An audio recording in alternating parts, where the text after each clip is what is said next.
At 2:37 a.m., the factory sounded like a small thunderstorm. Presses hammered a relentless rhythm. Sparks fell from the drop forge in sheets that looked like fireflies caught in a jar. Men and women leaned over steaming anvil faces, breath sheeting in the cold as molten metal hissed into molds. Then, in the middle of that mechanical roar, a single, high crack split the night. The hammering stopped. A cloud of gray smoke rolled up from a broken casting. Someone shouted, and for a long moment there was only the smell of overheated metal and the quiet, terrible sound of a machine that had failed when it could least afford to do so. They had been told it could not be done. Not by gossiping workmen or frightened surgeons, by the kind of voice that carried weight in Whitehall. Reports reaching the factory floor said the problem was not just difficult, it was impossible to combine what the generals demanded. A gun of unprecedented power, a light enough chassis to remain mobile, armor sufficient to protect crews under ambush, and a carriage that could survive repeated high-velocity shots without tearing itself apart.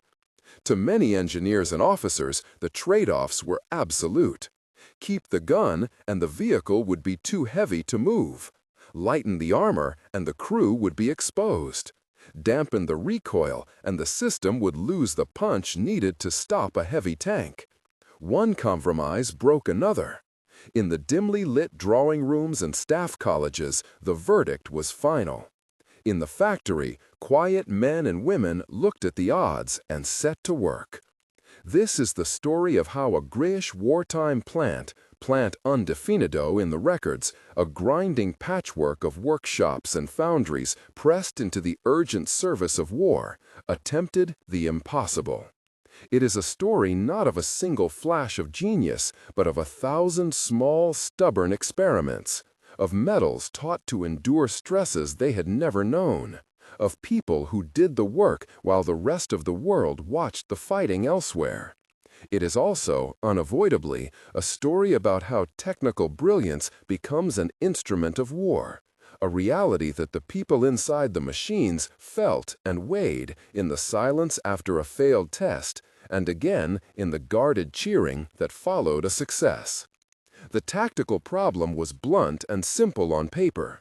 German armor on the eastern and western fronts had grown heavier and better armored, and existing British anti-tank solutions struggled to deliver decisive kills at the ranges required by fast-moving mobile warfare.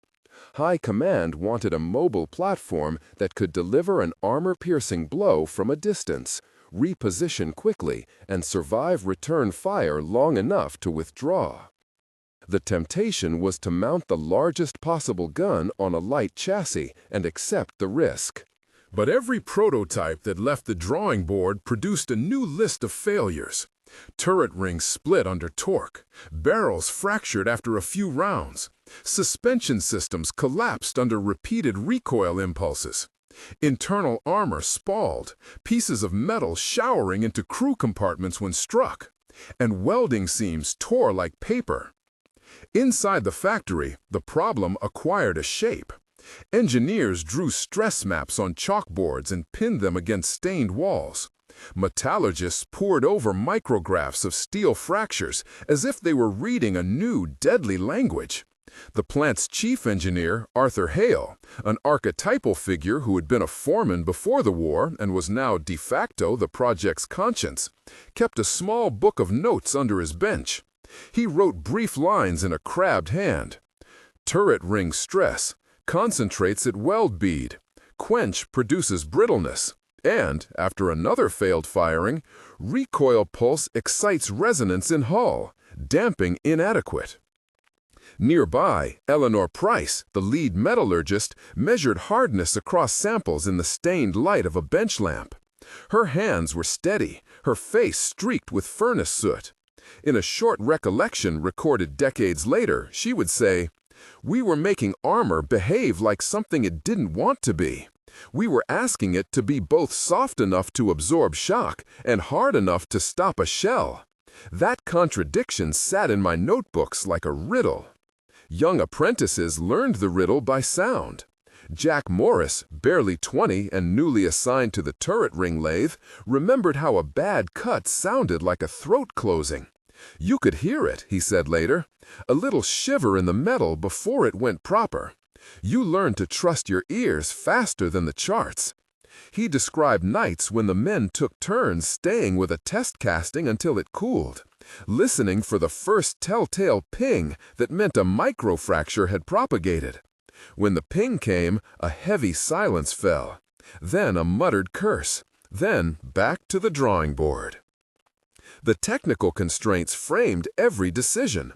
A larger gun required a more robust mounting. A more robust mounting required a stronger turret ring.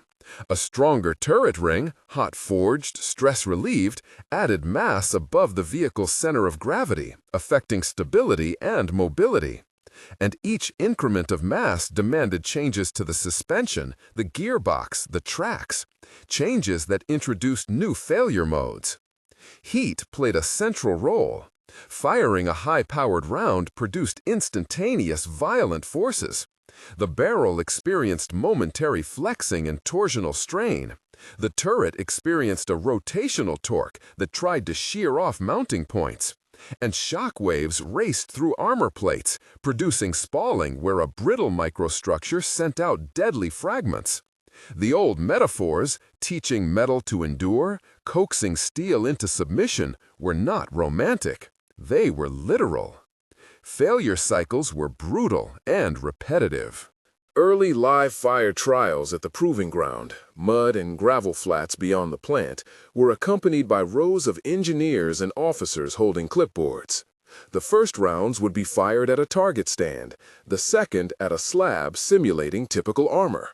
Sometimes the gun would overpressurize and the barrel would bulge, an ugly, dangerous deformation that made continued tests impossible.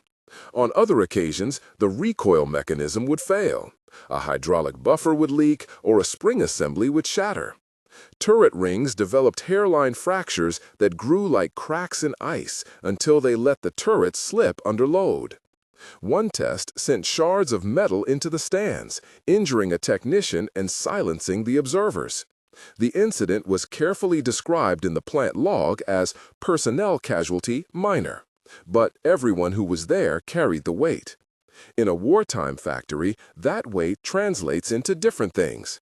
Redoubled caution, a morbid tally on a blackboard, an extra night on shift to check every weld, or a brief prayer before ignition. In the first weeks, the casualty convinced some to step back. Others leaned in. Material science became both the battleground and the Bible. The plant's labs, rooms of smell and glass, grew crowded with samples, filed under cryptic codes. The team tried harder steels, softer steels, carburized faces, laminated plates, and heat treatment regimes that promised a matrix of toughness and flexibility. It was a game of microscopic redemption. Change the grain size, alter the distribution of carbides, temper after quenching to relieve internal stresses. Each change required a new test. Forge a ring, machine it, mount it on a hull, and fire. The lead times were long, the failures immediate. There were nights when the whole place felt like a workshop and infirmary at once.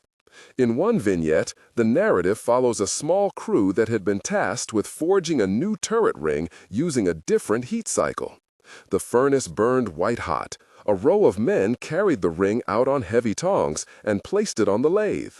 As the ring cooled under controlled conditions, you could see the skin of steel contract and the pattern of stresses appear.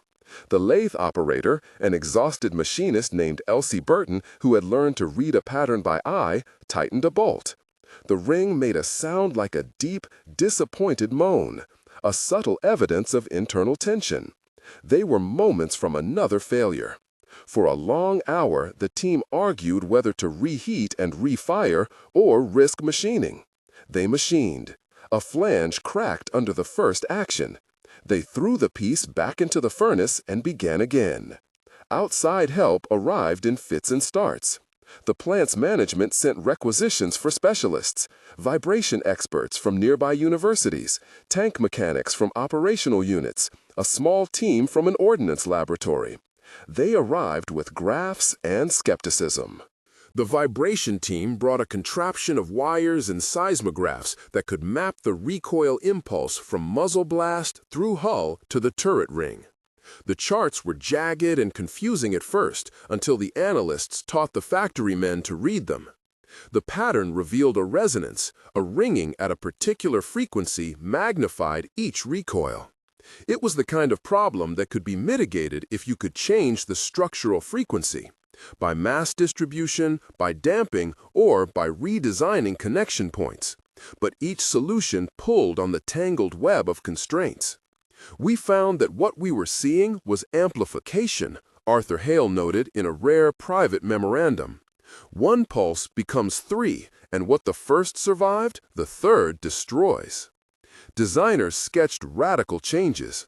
Some proposed moving the gun off the turret and into a casemate-style superstructure, an arrangement that would reduce rotational torque but sacrifice aiming flexibility. Others suggested a flanking recoil spade, a structure that dug into the ground and took the worst of the impulse. These proposals had military drawbacks. No solution was purely engineering. Every fix carried tactical consequences. The practical work of making the fix took place in dirty, small victories. One story pivoted on the development of an improved mounting geometry that redistributed the force path, channeling the recoil into reinforced members rather than into a brittle weld. The breakthrough was not a single elegant equation, it was a set of small rethinks. A thicker ring with a new fillet shape here, a different weld sequence to reduce stress concentration there, and a sacrificial buffer in the recoil assembly. Each choice was tested on a model, then a subassembly, then a full vehicle. Heat control during forging and heat treatment was another crucible. Metal engineers learned to speak heat's language. Slower cools in some zones to avoid brittleness, rapid quench in others to maintain a hard face. Tempering passes timed to the minute to relieve residual stress. They experimented with differential treatments, keeping the interior ductile while the exterior resisted penetration. But each innovation brought new problems. A hard skin over a soft core could arrest penetration, but under the violent shock of a near miss could delaminate, sending lethal fragments into the crew compartment. A homogeneous steel would bend, but not hold. The trade-off was not just technical, it was moral. Across the plant, the workforce changed. Women moved from filling and support roles into core machining and welding positions. The wartime necessity pushed skill acquisition at a breakneck pace. Night shift training classes, pamphlets on safety, experienced hands mentoring novices by the machine's glow. The plant's social geography shifted from pre-war hierarchies into a meritocracy of fatigue and focus. Jack Morris recalled the relief and the terror of learning to weld a turret ring under deadline.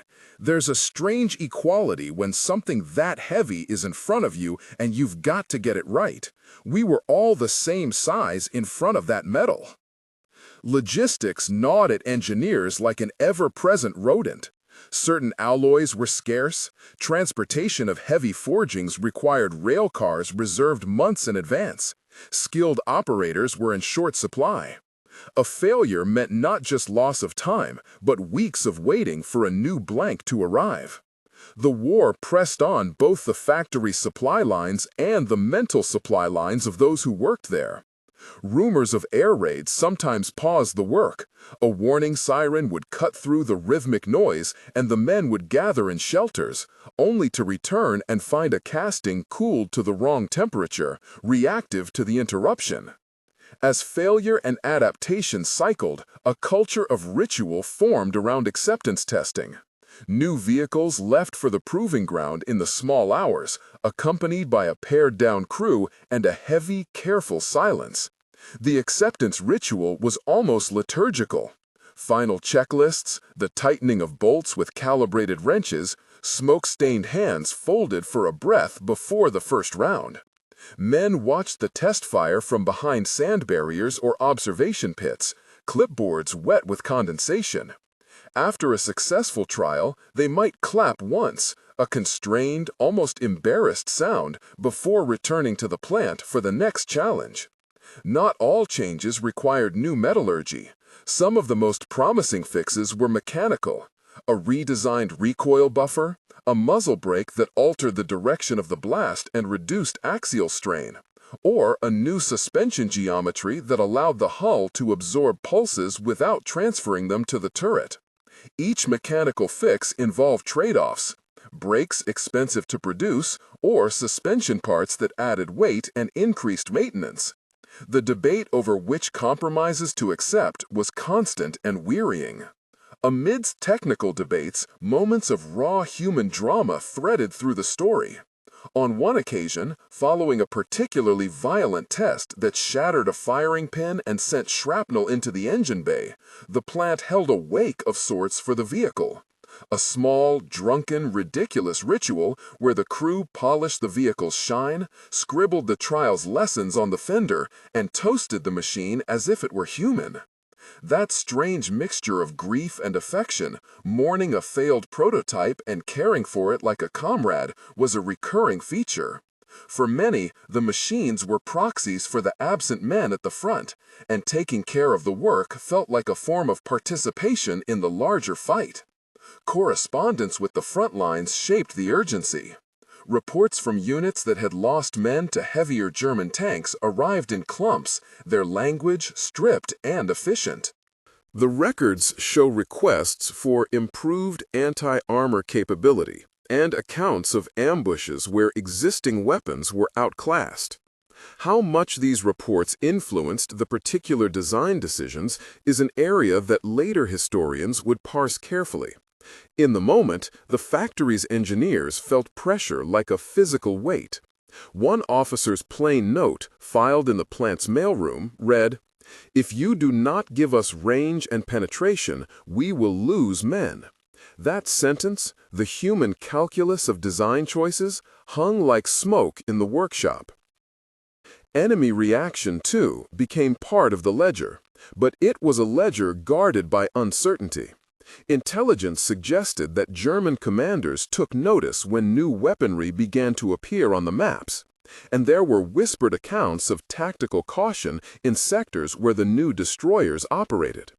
Contemporary intercepted dispatches and reports indicated concern in some quarters, INDEFINDE, as to scale and attribution, but the precise degree to which opposition forces were genuinely afraid is not a straightforward fact preserved in the plant's logs.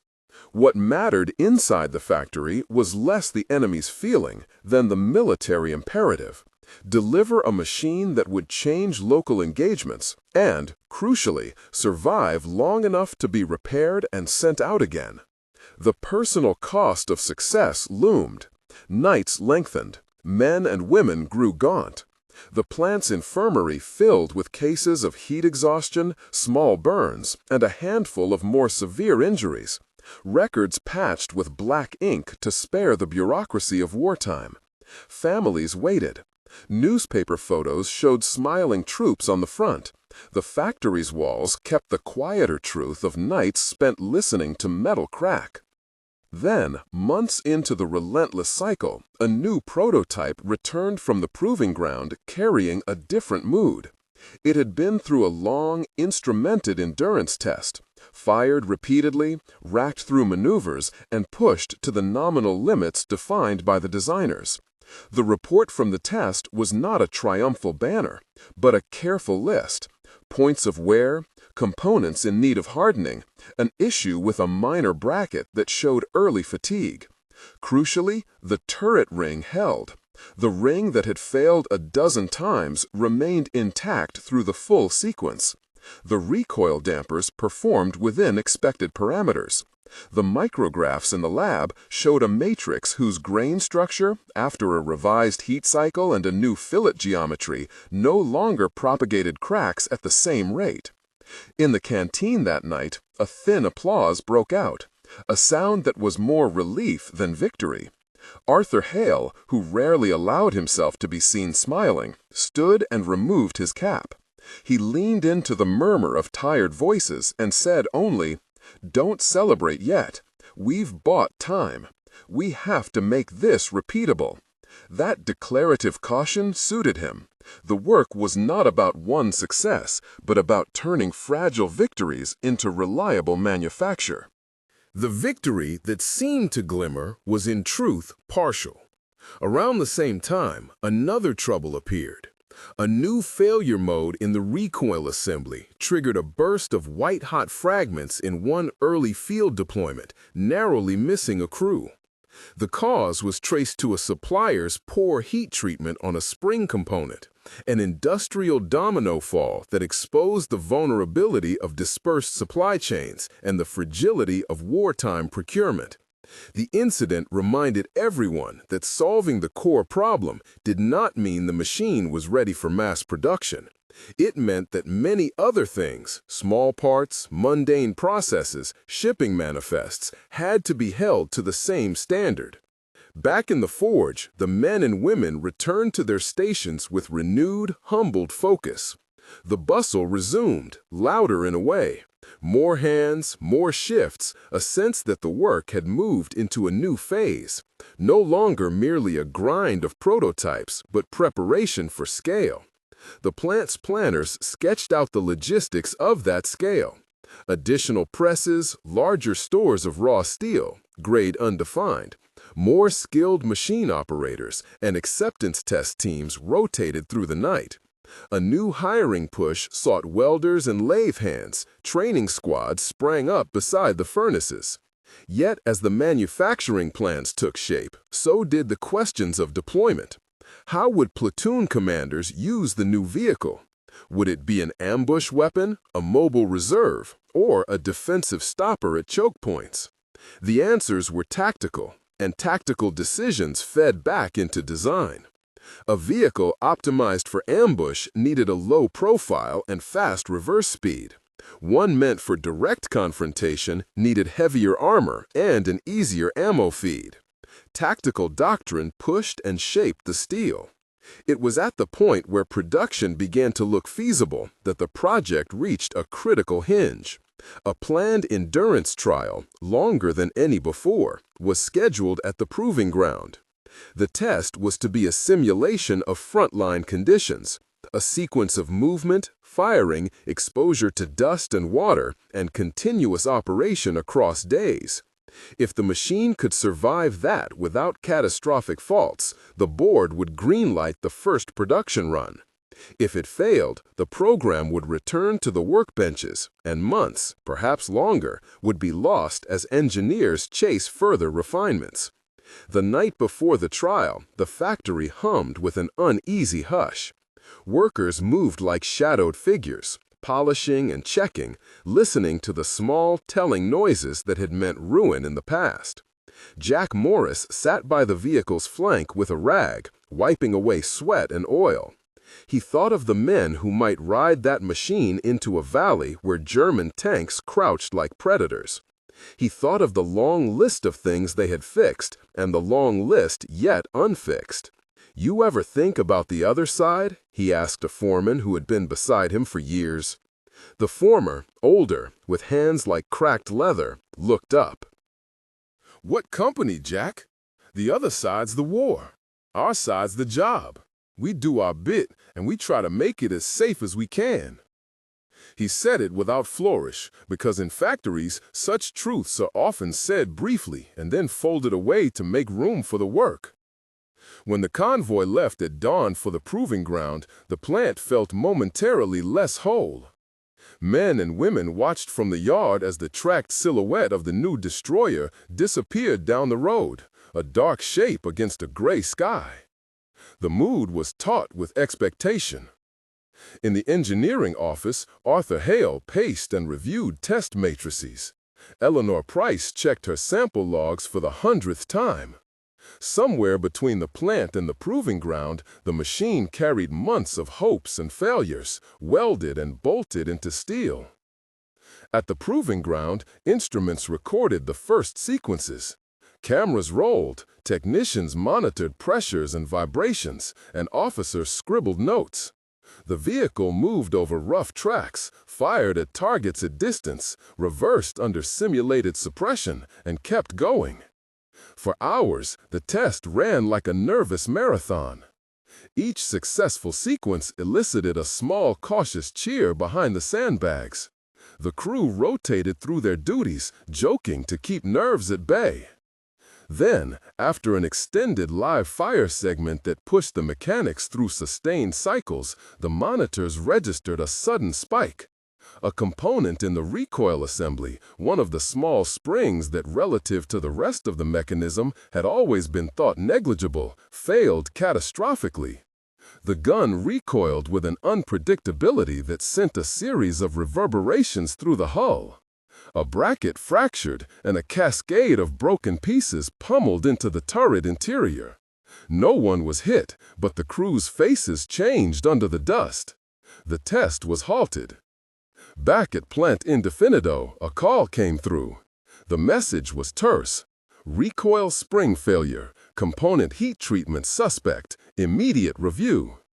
Arthur Hale folded the paper and stood for a long time, then walked to the bench where Eleanor sat. The two looked at each other without speaking.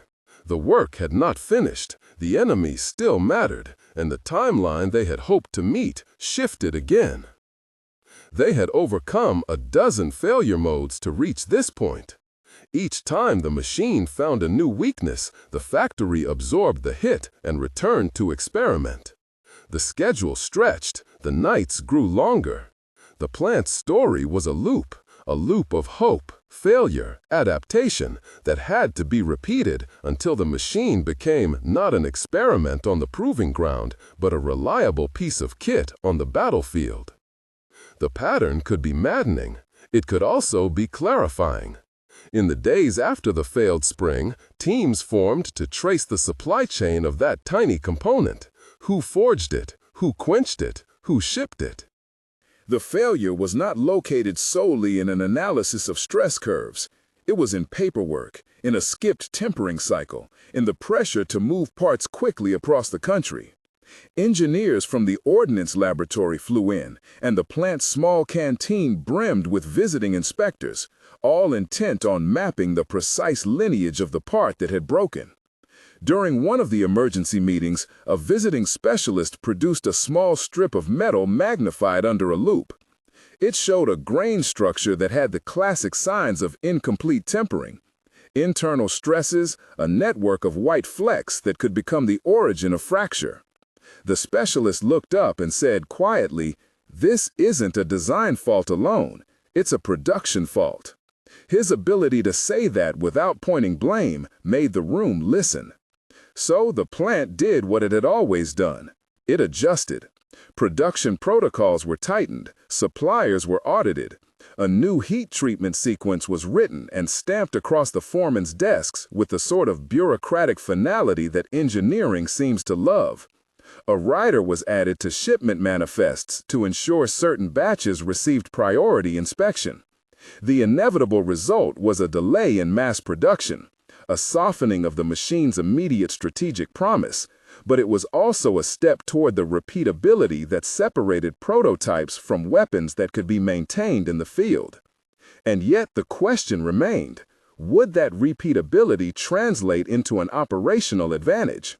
Military tacticians argued, soldiers speculated, and local commanders waited. A handful of reconnaissance reports suggested that where a similar vehicle had been used in small numbers, it forced tactical adjustments in enemy formations, more caution near hedgerows, different approaches to armored columns. But the scale and attribution of that effect were layered with uncertainty, extent indefinito. For the men and women at the plant, those distant tactical ripples mattered. But the immediate, grounding reality remained the endless, intimate contact between human hand and hot metal. The plant's workers kept the rhythm. They polished, checked, rewired, and requenched. They wrote new checklists and tore up old assumptions. And they kept an archive of small victories, a turret ring that held under a test that had destroyed 6 previous attempts, a firing sequence where a new recoil buffer reduced vibratory peaks by a measurable amount, a convoy that delivered a dozen new blanks without incident. Each victory did not erase earlier failures, it built a ladder up from them. As the project pushed toward mass production readiness, debates about how to employ the weapon intensified. Commanders sought doctrine, engineers sought tolerances, supply officers sought feasibility. The decision-making was messy, a mesh of technical, tactical, and logistical threads. For the men and women at the plant, those distant tactical ripples mattered, but the immediate, grounding reality remained the endless, intimate contact between human hand and hot metal. The plant's workers kept the rhythm. They polished, checked, rewired, and requenched. They wrote new checklists and tore up old assumptions. And they kept an archive of small victories, a turret ring that held under a test that had destroyed 6 previous attempts, a firing sequence where a new recoil buffer reduced vibratory peaks by a measurable amount, a convoy that delivered a dozen new blanks without incident. Each victory did not erase earlier failures, it built a ladder up from them. As the project pushed toward mass production readiness, debates about how to employ the weapon intensified. Commanders sought doctrine, engineers sought tolerances, supply officers sought feasibility. The decision-making was messy, a mesh of technical, tactical, and logistical threads.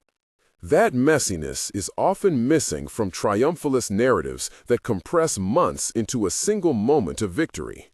But inside the factory, in the quiet of midnight presses and the steady burn of furnaces, everyone felt the truth.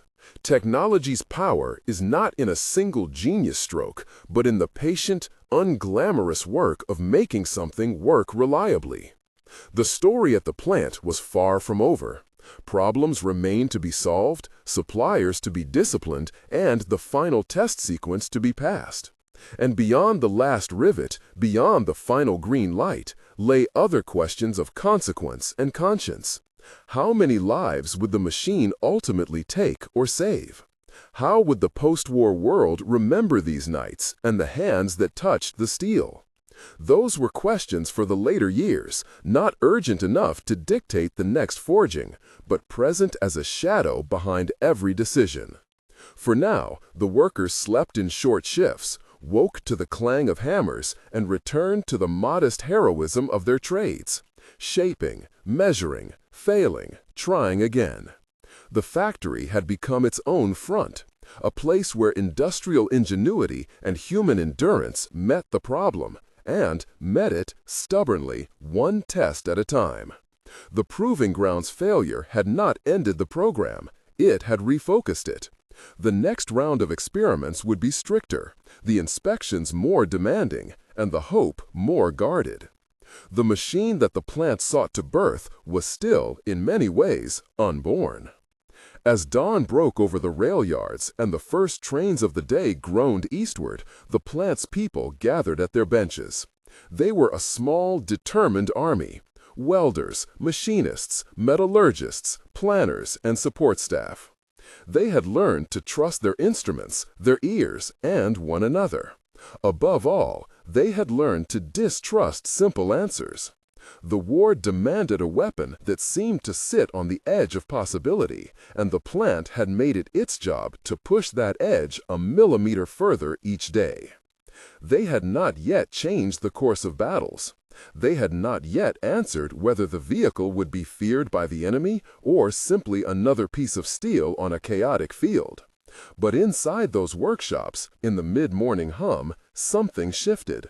A plan for a new heat treatment was approved. A supplier pledged to rework an entire batch, and a handful of apprentices were sent to a specialist school to learn new welding techniques. These were small, practical things. They were how victories were built. The next proving trial was scheduled. A nervous expectancy threaded through the plant like static. Men tightened bolts with a focused quiet. Women checked instrumentation with a practiced precision. The machine that carried their labor would soon be tested again. The success they sought would require more than a clever adjustment. It demanded coordinated excellence across industry. The factory knew this, and inside the scuffed concrete walls and beneath the flickering lamps, a new rhythm of work began to take shape. One that might, with luck and relentless attention, turn an improbable design into a reliable tool of war. They did not wait for permission to celebrate. They allowed themselves the quiet, private kind of triumph that lives in the margins of a program under pressure. A cigarette smoked alone behind the stores, a hot cup of tea in a cracked enamel mug, a hand clapped on a colleague's shoulder for work done well. And then they went back to the bench, because success in a single trial was a promise that had to be kept day after day. If this story is drawing you in, hit like and stay with us. The nights at the forge are not the end of the tale, only the middle. The next proving trial was different from all the rest because of what happened before it. Protocols had stiffened, suppliers had been scoured. A new heat treatment sequence had been hammered down in an official memo and stamped into practice. The plant reserved rail cars and hired additional crews to guarantee a smooth convoy to the proving ground. Acceptance teams rehearsed the ritual until each step was muscle memory. Torque values verified, clearances measured with feeler gauges. Recoil buffers filled and bled until no air pockets remained. The small, mundane acts of maintenance had become strategic acts of war. At dawn, the convoy moved out under a low, pewter sky. Workers clustered at the gate and watched the silhouette of the destroyer roll past. Low, squat, practical, a shape trimmed in soot and haste. There was an odd intimacy to watching a machine you had coaxed into being depart for a test that might fail it. The distance between making and seeing was measured in hours and miles, but the emotional span felt far longer. They had learned the etiquette of hope: speak little, do the work, and leave the results to the instruments. The endurance trial was long, instrumented, and deliberately cruel. The vehicle crawled over rough corduroy roads designed to punish suspension, crossed waterlogged hulls to test seals and breather pipes, and fired a sustained sequence of rounds at varying ranges and elevations. Fiber optic cameras and accelerometers watched the turret ring, the gun mount, and key welds. Men in trenches scribbled notes and passed them along a nervous chain. The test was meant not to prove a single variable, but to expose the assembly to the messy realities of the front: dust, vibration, repeated shock, and the wear of honest use. Hours into the trial, something changed. It was not a thunderclap of success. There were no sudden brass bands playing. Instruments continued to show stress. Bolts creaked under loads that would have broken earlier designs. But where earlier prototypes had produced a cascade of failures, spring fractures, flange spalls, cracked weld toes, this vehicle simply slowed the steepness of the curve. The graphs looked different: smaller peaks, longer periods between events, and a rate of deterioration that suggested repair, not instant replacement. After a full sequence of high-velocity shots and continuous movement, the key assemblies remained within tolerable limits. When the engineers compared grain structure samples taken before and after the trial, the lab reported fewer propagating cracks and a more favorable distribution of carbides in the areas that had previously failed. The new fillet geometries, revised welding sequences, and the modified heat treatment had, in combination, altered the machine's behavior under stress. There is an odd kind of relief in engineering that looks like practicality. The men and women who had labored in those hours allowed themselves this practical joy because they knew what it meant: repeatability. One prototype that survives a trial is interesting. A dozen that survive the same trial under the same variety of conditions form the basis of production. Production began in a restrained, careful way. The plant added presses and camps of night shift workers. Schedules that had once been sketches on a planning board were drawn into daily rosters written in ink.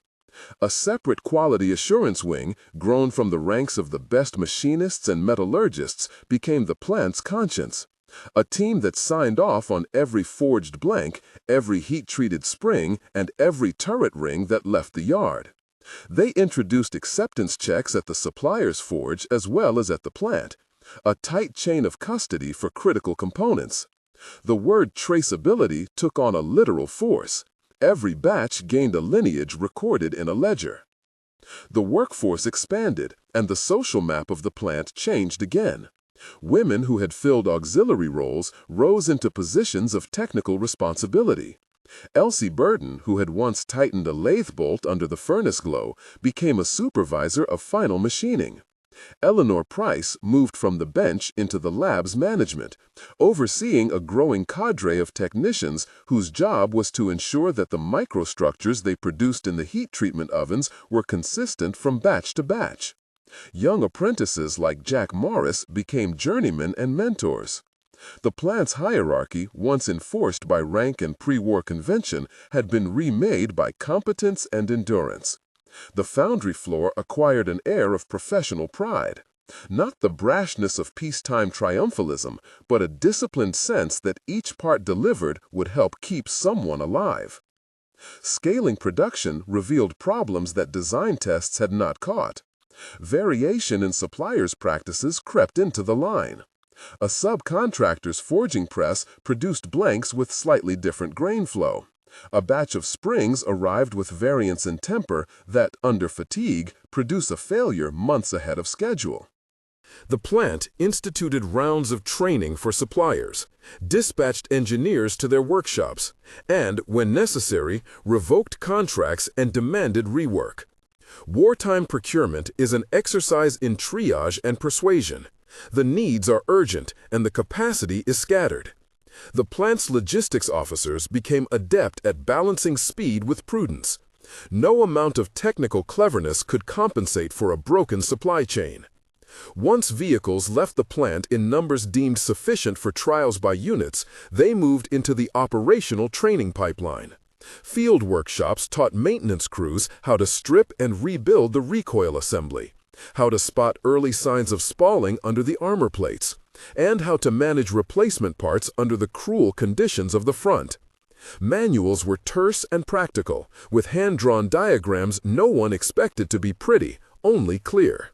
Units ran exercises, ambush drills, coordinated withdrawals, rapid redeployments, to find a doctrine that suited the machine's strengths and tolerated its limits. The first operational employment of the vehicle was not a blockbuster saga, but an unglamorous tactical test. A platoon-sized deployment to counter an armored probing along a vulnerable supply route. The doctrine that emerged from training emphasized mobility and the art of the shot. The destroyer would not slug it out in a frontal exchange, but would use terrain to ambush, fire, and relocate before an effective counter could be brought to bear. Crews learned to edge in under hedgerows, take a measured shot at long range, and withdraw on tracks that had been reinforced for quick extraction. Contemporary accounts filed by field units recorded several such engagements. A report from a battalion commander, terse and spare in its wartime language, noted that the new destroyer allowed the unit to deliver decisive fire at distance, and that, in certain local actions, the enemy appeared to adjust their movement corridors to avoid sectors where the destroyers were known to operate. Intelligence reports passed along to the plant suggested concern at higher levels among opposing formations. But the precise interpretation of those dispatches is indefinite in its extent and attribution.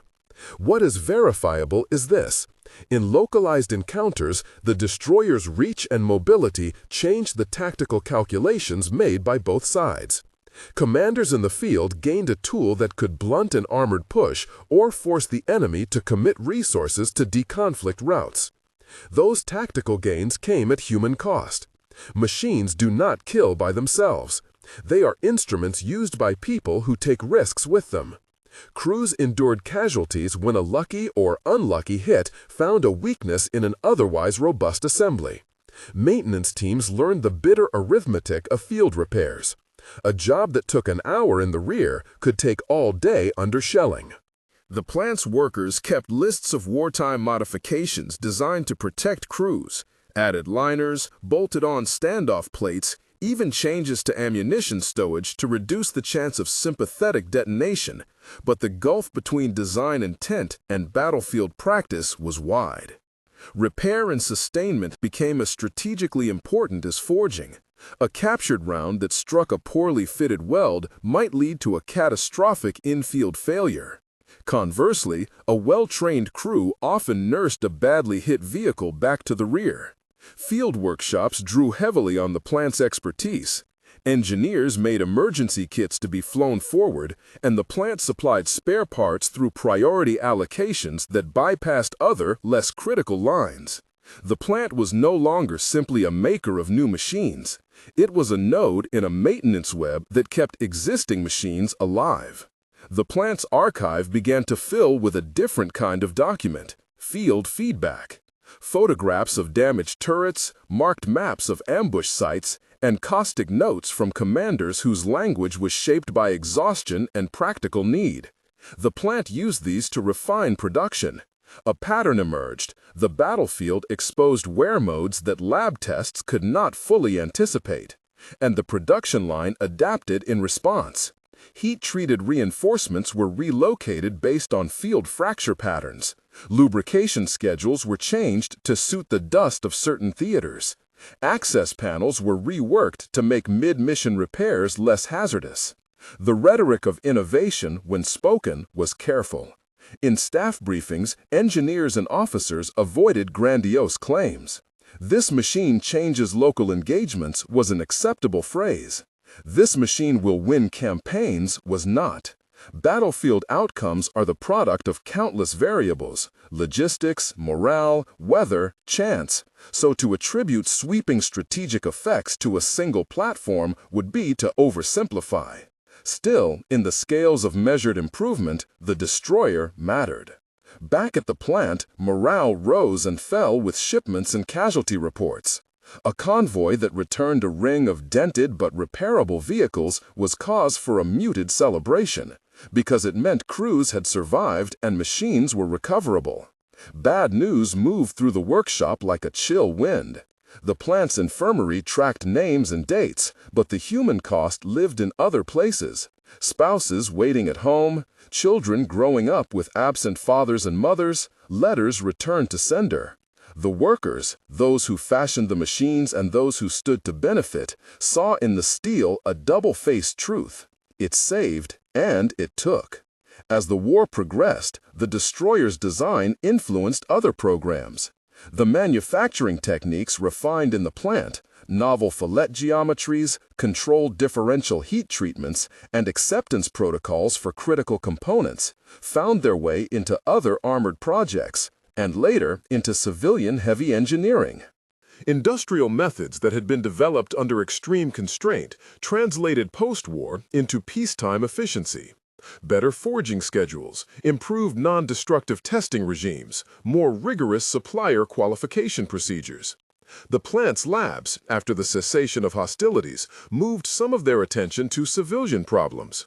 Wear-resistant plates for mining equipment, or welded assemblies for long-lived public works, carrying with them a body of craft knowledge born in wartime.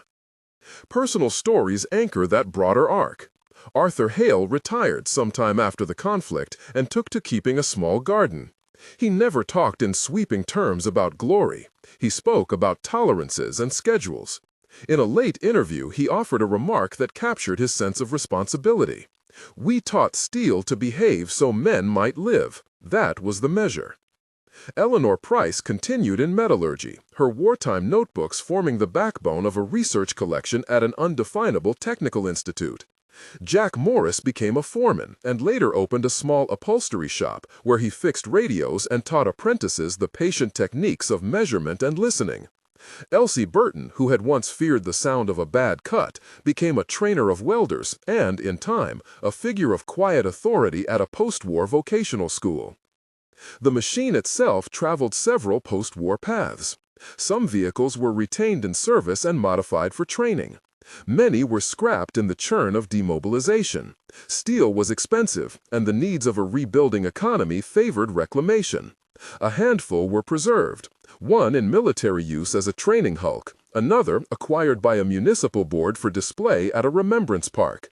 The surviving examples that found museum roofs did so not because they were icons of victory, but because they were artifacts of industry, emblematic of the hidden front of manufacturing, the knights at the forge, and the people who steadied tongs and lathe tools. Museums, when they took these machines in, did something subtle. They reframed them. No longer viewed solely as instruments of combat, the vehicles became canvases for stories about labor, invention, and sacrifice. Plaques noted the names of suppliers, the hazards of heat treatment, and the long hours of the plant. Visitors who pressed their palms to cool steel felt, in a small way, the continuity between those who made the machines and those who used them. The machines became platforms for memory that balanced pride and craft with sober reflection on consequences. Legacy is never tidy.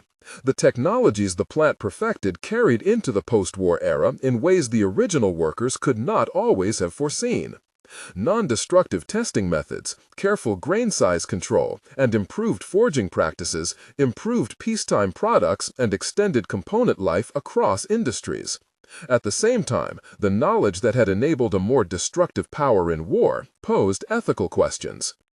Engineers who had labored to make a weapon survive found themselves asked, in reconstruction committees and civic forums, how the skills gained in conflict should be redirected toward public good. The plant itself weathered post-war contraction. In the decade after the conflict, parts of it were sold off, redeveloped, and repurposed. Workshops became factories for tractors and turbines. Some buildings housed technical schools where new apprentices learned the crafts in a context of rebuilding rather than destruction. The names of the men and women who had labored through the nights found their way into community histories and memorials, small plaques in canteens, a panel on a town war memorial, oral histories recorded before the generation passed.